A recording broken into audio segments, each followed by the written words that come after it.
কুকুর, মোরগ আর শিয়ালের গল্প। এক কুকুর আর তার সাথী এক মোরগ দুজনে মিলে ঘুরতে বেরিয়েছিল। ঘুরতে ঘুরতে রাত হয়ে গেল।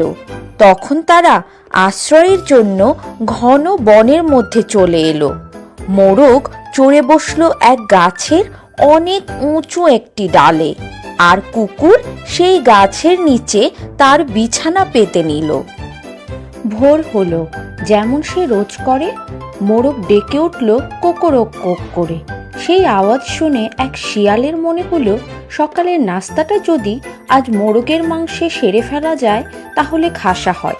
শিয়াল তখন ওই ডালটার নিচে চলে এলো আর নানাভাবে মোরগের মিষ্টি গলার আওয়াজে সুখ্যাতি করে তার সাথে বন্ধুত্ব পাতাতে চাইল। আপনি যদি রাজি থাকেন, বলল সে মোরগকে, আজকের দিনটা আপনার সাথে কাটাতে পারলে আমার খুব ভালো লাগবে। মোরগ বলল, মশাই এক কাজ করুন, একটু এগিয়ে এই গাছের গোড়ায় চলে যান।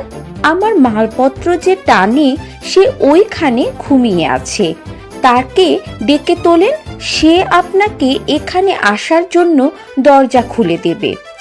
শিয়ালটাকে ওই দিকে আসতে দেখেই কুকুর এক লাফে উঠে দাঁড়ালো।